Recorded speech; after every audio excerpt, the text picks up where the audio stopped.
ನೋಡಿ, cockroach cockroach cockroach ಎಲ್ಲಿ ನೋಡಿದ್ರು ಕೂಡ ಇದೇ ಸೌಂಡ್ ಕೇಳಿಸ್ತಾ ಇರೋದು. ಇನ್ಸ್ಟಾಗ್ರಾಮ್ ನೋಡಿದ್ರು ಅದೇ, ಫೇಸ್ಬುಕ್ ನೋಡಿದ್ರು ಅದೇ, ವಾಟ್ಸಪ್ ನೋಡಿದ್ರು ಅದೇ. ಜಿರಳೆ ಹರಿದಾಡ್ತಾ ಇದೆ ಅಂತ ಹೇಳ್ಬೋದೇನೋ. ದೇಶದಲ್ಲಿ ಒಂದು ರೀತಿಯಾಗಿ ಸಂಚಲನ ಸೃಷ್ಟಿಸ್ತಾ ಇದೆ. ಸೋಷಿಯಲ್ ಮೀಡಿಯಾದಲ್ಲಿ ಜಿರಳೆ ಪಕ್ಷದ್ದೇ ಸೌಂಡು.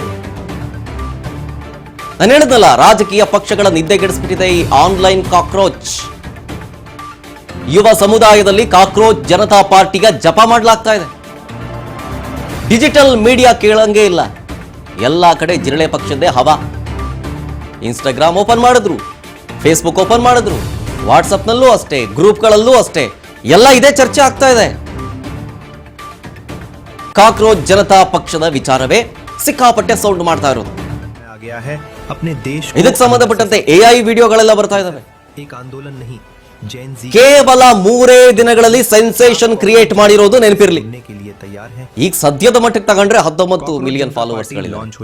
3 ದಿನದಲ್ಲಿ 10 ಮಿಲಿಯನ್ ಫಾಲೋವರ್ಸ್ ಗಳನ್ನ ಹೊಂದಿದ್ದು. अंदर से साफ करने का ये सिर्फ एक आंदोलन नहीं, जैन जी की क्रांति है. तो बताइए, क्या आप कॉकरोच जनता पार्टी से जुड़ने के लिए तैयार हैं? मेरे प्यारे साथियों, अब वक्त बदलने वाला है. आप सबको एकजुट होना होगा. हम बदलाव लाने वालों में से हैं. मेरे जेन जी जनरेशन के लेजी दोस्तों, सिस्टम ने हम बेरोजगार लोगों को कॉकरोच बोला है, तो हमने सोचा क्यों ना हम सब मिलकर अपनी ही पार्टी बनाए. इसलिए बनी है कॉकरोच जनता पार्टी. हम वही जनरेशन है जिसके पास डिग्री है लेकिन नौकरी नहीं, सपने हैं लेकिन सिस्टम नहीं. ये है कॉकरोच जनता पार्टी का संविधान. यहाँ जुमले नहीं, सीधे वादे लिखे गए हैं. पहला वादा, रिटायरमेंट के बाद किसी जज को इनाम में राज्यसभा की सीट नहीं मिलेगी. ಹಾಗಾದ್ರೆ ಏನಿದು ಕಾಕ್ರೋಚ್ ಜನತಾ ಪಾರ್ಟಿ? ಹೇಗೆ ಉಟ್ಕೊಳ್ತು? ಇಷ್ಟೊಂದು ಸೌಂಡ್ ಮಾಡ್ತಾ ಇರೋದು ಯಾಕೆ? ದೊಡ್ಡ ರೀತಿಯಾಗಿ ಆಂದೋಲನ ಆಗ್ತಾ ಇದೆಯಲ್ಲ, ಏನ್ ಕಾರಣ ಇದಕ್ಕೆ ಅಂತೇಳಿ ನಿಮ್ಗೆಲ್ಲರೂ ಕೂಡ ಈಗ ಆಲ್ರೆಡಿ ಗೊತ್ತಿರುತ್ತೆ. ಇನ್ನೊಂದ್ಸಲ ಹೇಳ್ಬಿಡ್ತೀನಿ, ಏನಿದು ಕಾಕ್ರೋಚ್ ಪಾರ್ಟಿ, ಇಷ್ಟೊಂದು ಸೌಂಡ್ ಮಾಡ್ತಾ ಇರೋದು ಯಾಕೆ ಅಂತ. ದೊಡ್ಡ ಆಂದೋಲನವಾಗಿ ಬದಲಾಗಿದೆ ಈಗ ಜಿರಳೆ ಪಕ್ಷದ ಎಂಟ್ರಿ.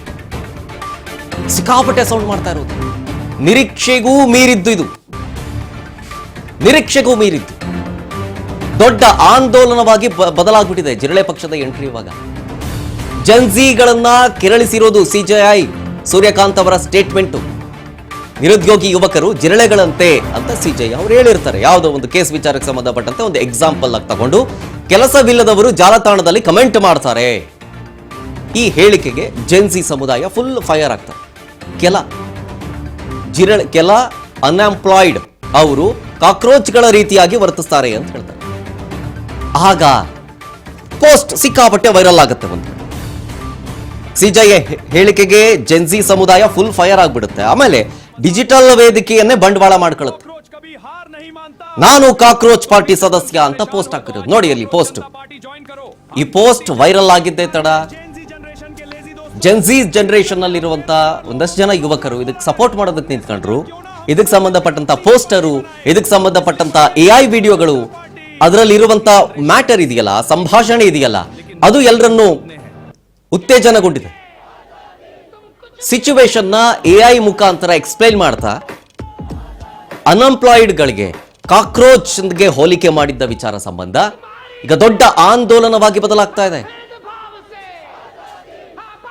ನೋಡಿ, I am proud member of cockroach Janata party ಅನ್ನುವಂತ ಪೋಸ್ಟ್ ಎಲ್ಲವೂ ಕೂಡ ಸೋಷಿಯಲ್ ಮೀಡಿಯಾದಲ್ಲಿ ಆಗ್ತಾ ಇರೋದು. ಇದು ನೆನಪಿರಲಿ. ಕ್ರಿಯೇಟ್ ಮಾಡಿದ ಕೇವಲ 3 ದಿನಗಳಲ್ಲಿ 10 ಮಿಲಿಯನ್ ಫಾಲೋವರ್ಸ್ಗಳಾಗಿದ್ದು. ಎಲ್ಲಿಂದ ಉಟ್ಕೊಳ್ತು ಅಂತಂತಂದ್ರೆ, ಯಾವುದೋ ಒಂದು ಕೇಸ್ ವಿಚಾರಕ್ಕೆ ಸಂಬಂಧಪಟ್ಟಂತೆ ಮಾತನಾಡಬೇಕಾದ್ರೆ ಸಿಜೆಐ ಚೀಫ್ ಜಸ್ಟಿಸ್ ಸೂರ್ಯಕಾಂತ್ ಅವರು ಒಂದು ಸ್ಟೇಟ್ಮೆಂಟ್ ಕೊಡ್ತಾರೆ ಎಕ್ಸಾಂಪಲ್ ಆಗಿ ತಗೊಂಡು. ಕೆಲ ಯುವಕರು ಅನ್ಎಂಪ್ಲಾಯ್ಡ್ಗಳು ವ್ಯವಸ್ಥೆಯ ವಿರುದ್ಧವಾಗಿ ಮಾತನಾಡ್ತಾರೆ, ಒಂದು ರೀತಿಯಾಗಿ ಕಾಕ್ರೋಚ್ ರೀತಿಯಾಗಿ ವರ್ತಿಸ್ತಾರೆ ಅಂತ ಹೇಳ್ತಾರೆ. ಜಿರಳೆಗಳಿಗೆ ಹೋಲಿಕೆ ಮಾಡ್ತಾರೆ. ಕೆಲಸವಿಲ್ಲದವರು ಜಾಲತಾಣಗಳಲ್ಲಿ ಕಮೆಂಟ್ ಮಾಡ್ತಾರೆ, ವ್ಯವಸ್ಥೆಗಳ ವಿರುದ್ಧ ಮಾತನಾಡ್ತಾರೆ. ಈ ರೀತಿಯಾದಂಥ ಹೇಳಿಕೆ ಕೊಟ್ಟಾಗ ಇದು ದೊಡ್ಡ ಆಂದೋಲನವಾಗಿ ಈಗ ಬದಲಾಗಿದೆ. ಆನ್ಲೈನ್ನಲ್ಲಿ ಜನ್ಮ ತಾಳಿ ಈಗ ಇಡೀ ದೇಶದಲ್ಲೇ ಸಂಚಲನ ಸೃಷ್ಟಿ ಮಾಡ್ತಾ ಇದೆ. ಇದು ಅಭಿಜಿತ್ ದೀಪ್ಗೆ ಸೃಷ್ಟಿಸಿರುವಂತ ಆನ್ಲೈನ್ ಕಾಕ್ರೋಚ್ ಪಾರ್ಟಿ ಸೇರೋದಕ್ಕೆ ಈಗ ಜೆನ್ಸಿಗಳು ಮುಗಿ ಬೀಳ್ತಾ ಇದ್ದಾರಂತೆ. ಜಸ್ಟ್ 1 ವಾರದಲ್ಲಿ 20 ಮಿಲಿಯನ್ ಅತ್ತ ಫಾಲೋವರ್ಸ್ ಹೊರಟಿದ್ದಾರೆ. ಬಿಜೆಪಿಯ 8.5, ಕಾಂಗ್ರೆಸ್ನ 13.5 ಮಿಲಿಯನ್ ಹಿಂಬಾಲಕರಿದ್ದಾರೆ. ಅವರೆಲ್ಲರಿಗಿಂತ ಜಾಸ್ತಿ ರಾಷ್ಟ್ರೀಯ ಪಕ್ಷಗಳ ಫಾಲೋವರ್ಸ್ ಅನ್ನ ಹಿಂದಕ್ಕೆ ಬಿಟ್ಟಿದೆ ಕಾಕ್ರೋಚ್. ದಿನದಿಂದ ದಿನಕ್ಕೆ ಇನ್ಸ್ಟಾ ಹಿಂಬಾಲಕರು ಹೆಚ್ಚಾಗ್ತಾ ಇದ್ದಾರೆ. ಸೋಷಿಯಲ್ ಮೀಡಿಯಾದಲ್ಲಿ ಮಾತ್ರ ಹೇಳ್ತಾ ಇದ್ದೀನಿ ಕೇಳಿ. ಆನ್ಲೈನ್ನಲ್ಲಿ ಜನ್ಮ ತಾಳಿ ಈಗ ಇಡೀ ದೇಶದಾದ್ಯಂತ ಸಂಚಲನ ಸೃಷ್ಟಿ ಮಾಡ್ತಾ ಇರೋದು. ಯುವಕರು ಜೊತೆಗೆ ಅನ್ಎಂಪ್ಲಾಯ್ಡ್ ಬಗ್ಗೆ ಮಾತನಾಡಿದ ವಿಚಾರಕ್ಕೆ ಸಂಬಂಧಪಟ್ಟಂತೆ ಇಡೀ ಯುವ ಸಮೂಹ ರೊಚ್ಚಿಗೆದ್ದಂತ ಕಾಣಿಸ್ತಾ ಇದೆ. ಇದು ಒಂದು ರೀತಿಯಾಗಿ ಆನ್ಲೈನ್ ಆಂದೋಲನ ಅಂತ ಕರೀಬಹುದು. ರಾಷ್ಟ್ರೀಯ ಪಕ್ಷಗಳ ಫಾಲೋವರ್ಸ್ಗಳನ್ನು ಈ ಕಾಕ್ರೋಚ್ ಹಿಂದಕ್ಕೆ ಬಿಟ್ಟಿದೆ. 19 ಚಿಲ್ಲರೆ ಮಿಲಿಯನ್ ಫಾಲೋವರ್ಸ್ಗಳಿದ್ದಾರೆ. 20 ಮಿಲಿಯನ್ ಇವತ್ತು ಎಂಡ್ ಆಫ್ ದ ಡೇ ಆಗಬಹುದೇನೋ ಆ ರೀತಿಯಾಗಿ ದಾಪುಗಾಲು ಇಡ್ತಾ ಇದೆ. ಒಂದು ಹೊಸ ಪಾರ್ಟಿಯನ್ನು ನಿರ್ಮಾಣ ಮಾಡಿದ್ದೀವಿ, ನೀವೆಲ್ಲರೂ ಕೂಡ ಬಂದು ಜಾಯ್ನ್ ಆಗಿ ಅನ್ನುವಂಥ ಪೋಸ್ಟರ್ ದಿನದಿಂದ ದಿನಕ್ಕೆ ಹೇಳಿದ್ನಲ್ಲ. ಈ ಪೇಜ್ ಕ್ರಿಯೇಟ್ ಆಗಿ ಕೇವಲ 3 ದಿನದಲ್ಲೇ 10 ಮಿಲಿಯನ್ ಫಾಲೋವರ್ಸ್ಗಳನ್ನ ಪಡ್ಕೊಂಡಿದ್ದು. ಈಗ ಒಂದು ವಾರದಲ್ಲಿ 20 ಮಿಲಿಯನ್ನತ್ತ ದಾಪುಗಾಲು ಇಡ್ತಾ ಇದೆ. 20 ಮಿಲಿಯನ್ ಅಂತಂತಂದ್ರೆ ರಾಷ್ಟ್ರೀಯ ಪಕ್ಷಗಳ ಫಾಲೋವರ್ಸ್ಗಳು ಅಷ್ಟಿಲ್ಲ. ರಾಷ್ಟ್ರೀಯ ಪಕ್ಷಗಳ ಫಾಲೋವರ್ಸ್ಗಳು ಅಷ್ಟಿಲ್ಲ. ಕೇವಲ ಸಿಂಗಲ್ ಡಿಜಿಟಲ್ ಇದೆ ಅವರ ಫಾಲೋವರ್ಸ್ಗಳು. ಇನ್ಸ್ಟಾ ಹಿಂಬಾಲಕರು ದಿನದಿಂದ ದಿನಕ್ಕೆ ಜಾಸ್ತಿ ಆಗ್ತಾ ಇದ್ದಾರೆ. ದೊಡ್ಡ ಮಟ್ಟದಲ್ಲಿ ನೋಡಿ, ಅಲ್ಲಿ 10 ಮಿಲಿಯನ್ ಕೇವಲ 3 ದಿನದಲ್ಲಾಗಿದ್ದದು. ಜೊತೆಗೆ ಈ ಸಮಾಜದ ವ್ಯವಸ್ಥೆ ಹೆಂಗಿದೆ, ನಮ್ಮನ್ನ ಕಾಕ್ರೋಚ್ಗೆ ವರ್ತನೆ ಮಾಡ್ತಿರಲ್ಲ. ಹೌದು, ನಾನು ಕಾಕ್ರೋಚ್, ಆದರೆ ವ್ಯವಸ್ಥೆ ನೋಡಿ ಹೆಂಗಿದೆ ಅಂತೇಳಿ AI ಮೂಲಕ ವಿಡಿಯೋಗಳನ್ನು ಹರಿಬಿಡ್ತಾ ಇರೋದು. ರೋಡ್ ಸರಿ ಇಲ್ಲ, ಭ್ರಷ್ಟಾಚಾರ ತಾಂಡವ ಮಾಡ್ತಾ ಇದೆ. ಒಂದು ಬ್ರಿಡ್ಜ್ ಕಟ್ತೀರಾ, ಅದರಲ್ಲೂ ಕೂಡ ಭ್ರಷ್ಟಾಚಾರ ಆಗುತ್ತೆ. ಒಂದು ರೈಲ್ವೇದರಲ್ಲೂ ಅಷ್ಟೇ ಆಕ್ಸಿಡೆಂಟ್ಗಳಾಗುತ್ತೆ, ಅದನ್ನು ತಡೆಯೋದಕ್ಕಾಗಿಲ್ಲ. ಈ ರೀತಿಯಾದಂಥ ಪೋಸ್ಟರ್ಗಳು. ರೋಡ್ ಆಕ್ಸಿಡೆಂಟ್ ಆಗಲಿ, ಇನ್ನೊಂದು ಮತ್ತೊಂದು ಮಗದೊಂದಾಗಲಿ, ಒಂದು ಸೂಕ್ತ ವ್ಯವಸ್ಥೆ ಇಲ್ಲ. ನೀವು ನಮ್ಮನ್ನ ಅನ್ಎಂಪ್ಲಾಯ್ಡ್ಗಳನ್ನ ಜಿರ್ಲೆಗೊಲಿಸ್ತೀರಾ ಅನ್ನೋ ರೀತಿಯಾಗಿ ಆ ಒಂದು ಪೋಸ್ಟ್. ಕರಪ್ಷನ್ ತಾಂಡವವಾಡ್ತಾ ಇದೆ, ಅದನ್ನ ಮೊದಲು ನಿಲ್ಲಿಸಿ ಆಮೇಲೆ ನಮ್ಮ ಬಗ್ಗೆ ಮಾತಾಡಿ ಅನ್ನೋ ರೀತಿಯಾಗಿತ್ತು.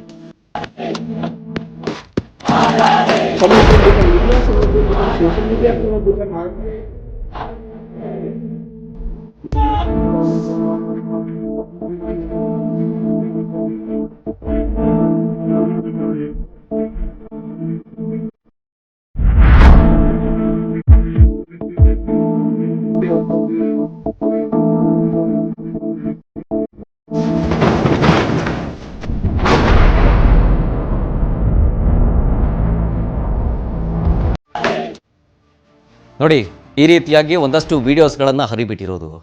ಇಡೀ ರಾಷ್ಟ್ರದಾದ್ಯಂತ ಭ್ರಷ್ಟಾಚಾರ ತಾಂಡವವಾಡ್ತಾ ಇದೆ. ಇದೊಂದು ರೀತಿಯಾಗಿ ಒಂದು VIP ಕಲ್ಚರ್ ಅಂತಿದೆಯಲ್ಲ, ಅದನ್ನು ಫಸ್ಟು ತೊಲಗಿಸ್ಬೇಕು. ನಾವು ಭಾರತದ ಪ್ರಜೆಗಳನ್ನೇ, ಭಾರತದಲ್ಲಿ ಅನ್ಎಂಪ್ಲಾಯ್ಮೆಂಟ್ ಇದೆ. ನೀವು ದೊಡ್ಡ ದೊಡ್ಡ ರಾಷ್ಟ್ರೀಯ ಪಕ್ಷಗಳು ಪ್ರಣಾಳಿಕೆಯಲ್ಲಿ ಬಿಡುಗಡೆ ಮಾಡ್ತೀರಿ, ನಿರುದ್ಯೋಗ ಮುಕ್ತ ಮಾಡ್ತೀವಿ ಅಂತೀರಿ, ಜೊತೆಗೆ ಲಕ್ಷಾಂತರ ಉದ್ಯೋಗವನ್ನು ಕಲ್ಪಿಸ್ಕೊಡೋ ವ್ಯವಸ್ಥೆ ಮಾಡ್ತೀವಿ ಅಂತ ಹೇಳ್ತೀರಿ. ಮಾಡಲಿಲ್ಲ. ಇವಾಗ ನಮ್ಮನ್ನ ಕಾಕ್ರೋಚ್ ರೀತಿಯಾಗಿ ಹೋಲಿಕೆ ಮಾಡ್ತೀರಿ ನೀವು ಅಂತ ಒಂದು ರೀತಿಯಾಗಿ ಆಂದೋಲನ ನಡೆಸ್ತಾ ಇರೋದು. ಬಟ್ ಏನೇ ಹೇಳಿ, ದೊಡ್ಡ ಮಟ್ಟದಲ್ಲಂತೂ ಸಂಚಲನ ಸೃಷ್ಟಿಯಾಗಿದೆ. ಈ ಬೆನ್ನಲ್ಲೇ ಈಗ ಪ್ರಣಾಳಿಕೆ, ಭರವಸೆ ಇದ್ರ ಬಗ್ಗೆಯೂ ಕೂಡ ಈಗ ಮಾತನಾಡ್ತಾ ಇದ್ದಾರೆ. ನಿವೃತ್ತಿ ನಂತರ ನ್ಯಾಯಮೂರ್ತಿಗಳಿಗೆ ರಾಜ್ಯಸಭಾ ಸ್ಥಾನವನ್ನ ನೀಡಬಾರದು, ಸಿಂಧು ಮತಗಳನ್ನ ಡಿಲೀಟ್ ಮಾಡಿದ್ರೆ ಚುನಾವಣಾಧಿಕಾರಿ ಮೇಲೆ ಕ್ರಮ ತಗೋತೀವಿ ಅನ್ನೋದು. ಸಚಿವ ಸಂಪುಟ ಸೇರಿ ಮಹಿಳೆಯರಿಗೆ 50% ಮೀಸಲಾತಿ ಕೊಡಬೇಕು, ಪಕ್ಷಾಂತರ ಮಾಡೋ ಸಂಸದರು ಶಾಸಕರಿಗೆ ಚುನಾವಣೆಯನ್ನ ಬಹಿಷ್ಕಾರ ಹಾಕಿಬಿಡಬೇಕು, ಅಂಬಾನಿ ಅದಾನಿ ಒಡೆತನದ ಎಲ್ಲಾ ಮಾಧ್ಯಮಗಳ ಪರವಾನಗಿಯನ್ನ ರದ್ದು ಮಾಡಬೇಕು ಅಂತ.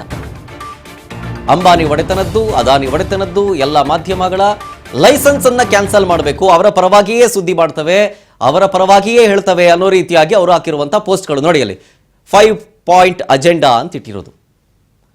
ಅಷ್ಟು ಪಾಯಿಂಟ್ಸ್ಗಳನ್ನು ಅಲ್ಲಿ ಡೀಟೈಲ್ಡ್ ಆಗಿ ನ್ಯೂ ಪಾಲಿಟಿಕ್ಸ್ ಅನ್ನುವಂಥ ಶೀರ್ಷಿಕೆ ಅಡಿಯಲ್ಲಿ ಮಾಡಿರೋದು. ಕಾಕ್ರೋಚ್ನ ಅಜೆಂಡಾ ಏನು ಅಂತೇಳಿ ಟಿವಿ ಸ್ಕ್ರೀನ್ನ ಎಡಭಾಗದಲ್ಲಿ ಗಮನಿಸ್ತಾ ಇದ್ದೀರಿ ನೀವು. ಏನು ಅವರ ಅಜೆಂಡಾ? ನಿವೃತ್ತಿಯ ನಂತರ ನ್ಯಾಯಮೂರ್ತಿಗಳಿಗೆ ರಾಜ್ಯಸಭಾ ಸ್ಥಾನವನ್ನು ನೀಡಬಾರದು, ಸಿಂಧು ಮತಗಳಿರುತ್ತಲ್ಲ ಅದನ್ನ ಡಿಲೀಟ್ ಮಾಡಿಬಿಟ್ರೆ ಚುನಾವಣಾಧಿಕಾರಿಗಳ ಮೇಲೆ ಕ್ರಮ ತೆಗೆದುಕೊಳ್ಳಬೇಕು ಅನ್ನೋದು ಇವರ ಪ್ರಣಾಳಿಕೆ. ಆಮೇಲೆ ಸಚಿವ ಸಂಪುಟ ಸೇರಿ ಮಹಿಳೆಯರಿಗೆ 50% ಮೀಸಲಾತಿಯನ್ನು ಕೊಡಬೇಕು, ಮಿನಿಸ್ಟ್ರಿಗಿರಿನೂ ಸೇರಿದಂತೆ. MLA ಟಿಕೆಟ್ ಕೊಡೋದ್ರಲ್ಲಿ ಮಾತ್ರ 50% ಅಲ್ಲ, ಸಚಿವ ಸಂಪುಟ ಅಂದ್ರೆ ಮಂತ್ರಿಗಿರಿ ಸ್ಥಾನವನ್ನ ಪಡ್ಕೊಳ್ಬೇಕು ಅಂತಂದ್ರೂ ಕೂಡ ಅದರಲ್ಲೂ 50% ಕೊಡ್ತೀವಿ ಅಂತ. ಆಮೇಲೆ ಕುದುರೆ ವ್ಯಾಪಾರ ನಡೆಯುತ್ತಲ್ಲ ಪೊಲಿಟಿಕ್ಸ್ ಅಲ್ಲಿ, ಪಕ್ಷಾಂತರ ಮಾಡ್ತಾರಲ್ಲ ಅಂತ ಸಂಸದರು ಶಾಸಕರಿಗೆ ಚುನಾವಣೆಯಿಂದನೇ ನಿಷೇಧ ಮಾಡಿಬಿಡಬೇಕು, ಬಹಿಷ್ಕಾರ ಹಾಕಬೇಕು ಅನ್ನೋದು ಇವರ ಒಂದು ಅಜೆಂಡಾ. ಅಂದ್ರೆ ವ್ಯವಸ್ಥೆಯನ್ನ ನಾವು ಹೆಂಗ್ ತಗೊಳ್ಳೋಗ್ತೀವಿ ಅಂತ ಕಾಕ್ರೋಚ್ನ ಅಜೆಂಡಾ ಇದು. ಮಹಿಳೆಯರಿಗೆ 50% ಕೊಡೋದ್ರಿಂದ ಹಿಡಿದು ಪಕ್ಷಾಂತರ ಮಾಡೋ ಸಂಸದರನ್ನ, ಅಂದರೆ ಈ ಕುದುರೆ ವ್ಯಾಪಾರ ಈಗ ಕಾಕ್ರೋಚ್ ಪಾರ್ಟಿ ನಾಳೆ ದಿನ ಏನೋ ಒಂದು ಎಲೆಕ್ಷನ್ ನಿಂತು ಅಂತಾನೆ ಇಟ್ಕೊಳ್ಳೋಣ. ಅವಾಗ ಇಲ್ಲಿಂದ ಬೇರೆ ಪಾರ್ಟಿಗೆ ಜಂಪ್ ಆಗೋರಿದ್ರೆ ಅಂಥವ್ರನ್ನ ಚುನಾವಣೆಯಿಂದನೇ ನಿಷೇಧ ಮಾಡಬೇಕು ಅನ್ನೋದು. ಆಮೇಲೆ ಅಂಬಾನಿ ಅದಾನಿ ಒಡೆತನದ ಎಲ್ಲಾ ಮಾಧ್ಯಮಗಳ ಪರವಾನಗಿಯನ್ನ ರದ್ದು ಮಾಡಬೇಕು ಅನ್ನೋದು. ಅವರ ಒಡೆತನದಲ್ಲಿ ಇರುವಂತಹ ಎಲ್ಲಾ ಮಾಧ್ಯಮಗಳ ಲೈಸೆನ್ಸ್ ಕ್ಯಾನ್ಸಲ್ ಮಾಡಬೇಕು ಅನ್ನೋದು ಈ ಕಾಕ್ರೋಚ್ನ ಅಜೆಂಡಾ ಅಂತೆ. ಸೋಷಿಯಲ್ ಮೀಡಿಯಾದಲ್ಲಿ ಹಾಕಿರುವಂತಹ ಪೋಸ್ಟ್ಗಳು, ಸೋಷಿಯಲ್ ಮೀಡಿಯಾದಲ್ಲಿ ಹರಿದಾಡ್ತಿರುವಂತಹ ಈ ಒಂದು ಪ್ರಣಾಳಿಕೆ ಅಂತ ಹೇಳ್ಬೋದು. ಇದನ್ನ ಪ್ರಣಾಳಿಕೆ, ನಾವು ಬಂದ್ರೆ ಏನೇನ್ ಮಾಡ್ತೀವಿ ಅಂತ. ಆಮೇಲೆ ಇನ್ನೊಂದಿದೆ, VIP ಕಲ್ಚರ್ ಅನ್ನ ನಾವು ತೆಗೆದಾಕ್ತೀವಿ ಅಂತ. VIP ಕಲ್ಚರ್ ಅಂತಂದ್ರೇನು? ಮಂತ್ರಿಗಿರಿ ಇಟ್ಕೊಂಡಿದ್ರೆ ಅವ್ರಿಗೆ ಝೀರೋ ಟ್ರಾಫಿಕ್ ಇಂದ ಹಿಡಿದು ಬೇರೆ ಬೇರೆ ರೀತಿಯಾದಂಥ ವ್ಯವಸ್ಥೆ ಇರುತ್ತೆ, ದುಡ್ಡು ಪೋಲಾಗುತ್ತೆ ಅವ್ರಿಗೆ. ಈಗಿನ ಕಾಲದಲ್ಲಿ ಅನ್ಲಿಮಿಟೆಡ್ ಕಾಲ್ಸ್ ಇರೋ ಸಂದರ್ಭದಲ್ಲೂ ಕೂಡ, ಈ ಕಾಲದಲ್ಲೂ ಕೂಡ ಅವ್ರಿಗೆ ಫೋನ್ ಬಿಲ್ಗೆ ಅಂತಾನೆ ₹1000 ಕೊಡ್ತೀರಿ. ಅಂಥವೆಲ್ಲ ವೇಸ್ಟ್, ಅಂದರೆ ದುಡ್ಡು ಪೋಲಾಗುತ್ತೆ ಅನ್ನೋ ರೀತಿಯಾಗಿ ಸಣ್ಣ ಸಣ್ಣದನ್ನು ಕೂಡ ಅವ್ರು ಮೆನ್ಷನ್ ಮಾಡಿದ್ದಾರೆ ಆಕ್ಚುಲ್ ಆಗಿ. ಈ ರೀತಿಯಾದಂಥ VIP ಕಲ್ಚರನ್ನು ನಾವು ತೆಗೆದಾಕ್ತೀವಿ ಅನ್ನೋದು ಕಾಕ್ರೋಚ್ನ ಅಜೆಂಡಾ. ಆದರೆ ನಿಮಗೆ ಡೌಟ್ ಬರ್ಬೋದು, ಈ ಕಾಕ್ರೋಚ್ ಅಜೆಂಡಾ ಅಥವಾ ಕಾಕ್ರೋಚ್ ಪಾರ್ಟಿ ಇದೆಯಲ್ಲ, ಅದರ ಹಿಂದಿನ ತಲೆ ಯಾರದ್ದು, ಯಾರು ಇದನ್ನು ನಡೆಸ್ಕೊಂಡು ಹೋಗ್ತಾ ಇದ್ದಾರೆ ಅಂತ. ಅದರ ಮುಂದೆ ನಾನು ಹೇಳ್ತೀನಿ. ಇದು ಸದ್ಯದ ಕಾಕ್ರೋಚ್ನ ಅಜೆಂಡಾ ಆಗಿದೆ.